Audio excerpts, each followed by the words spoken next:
अक्टूबर 2012 की एक शांत सुबह साउथ फिल्म इंडस्ट्री की उभरती हुई स्टार अचानक सुर्खियों से गायब हो गई और फिर मिली ऐसे हाल में जिसने हर किसी को सन्न कर दिया। एक चमकते करियर का अंत अचानक कैसे हो गया, उस बंद दरवाजे के पीछे क्या हुआ था और आज इतने सालों बाद भी सच्चाई क्यों अब तक एक रहस्य बनी है। जानिए उस अनसुलझी कहानी को जिसने पूरे फिल्म इंडस्ट्री को झकझोर दिया। मुंबई के अंधेरी वेस्ट की एक हाउसिंग सोसाइटी में रहने वाली 23 साल की साउथ एक्ट्रेस विदुषी दास बर्दे के लिए यह दिन भी एक साधारण दिन जैसा ही था। विदुषी जो कभी सुपरस्टार कमल हासन और ज्योतिका के साथ फिल्मों में नजर आई थी और मिस चेन्नई 2006 का खिताब अपने नाम कर चुकी थी, वो अब फिल्मी दुनिया से दूर थी। वो ज्यादातर समय अपने पति केदार के साथ घर पर ही बिताती थी। उस दिन भी हर रोज की तरह सुबह 7:50 पर केदार काम के लिए घर से निकले। विदुषी ने उन्हें दरवाजे तक छोड़ा और फिर दरवाजा बंद कर लिया। कुछ देर बाद लगभग 9:30 बजे केदार ने विदुषी को फोन किया, लेकिन कोई जवाब नहीं मिला। ये असामान्य नहीं था, इसलिए केदार ने इसे नजरअंदाज किया और अपने दफ्तर के काम में लग गए। लेकिन जैसे जैसे समय बीतता गया, विदुषी से संपर्क न हो पाने की चिंता बढ़ने लगी।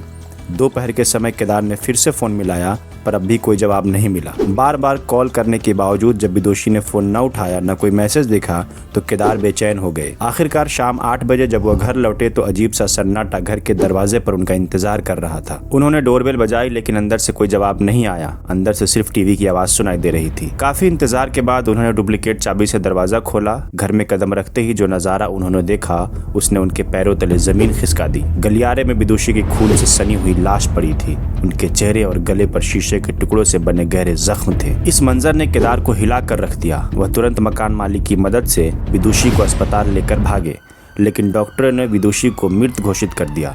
उनकी मौत कई घंटों पहले हो चुकी थी। लेकिन सबसे चौंकाने वाली बात यह थी कि विदुषी के शरीर पर जो जख्म थे वे किसी गहरी साजिश की तरफ इशारा कर रहे थे। शीशे के टुकड़े जो उनकी मौत का कारण बने, कहां से आए?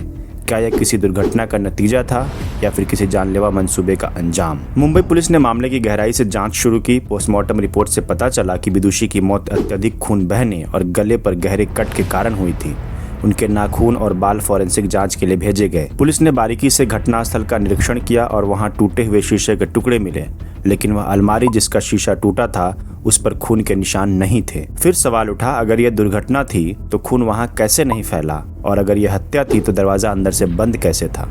ये सवाल केस को और उलझा रहे थे। विदुषी के पति केदार, जो उस समय शक के घेरे में आए, ने बताया कि उनके बीच हाल ही में काफी झगड़े हुए थे और विदुषी मानसिक और शारीरिक रूप से कमजोर हो चुकी थी। मौत के दिन विदुषी को लगभग 80 कॉल आए थे, जिनमें ज्यादातर केदार और उनके पिता के थे। इसके अलावा विदुषी के पास मॉडलिंग के कुछ नए प्रोजेक्ट के ऑफर भी आए थे। इन सब के बीच पुलिस के पास कोई ठोस सबूत नहीं था और महीनों की जाँच के बाद केस को एक्सीडेंटल डेथ मानकर बंद कर दिया गया। लेकिन क्या यह वाकई एक दुर्घटना थी?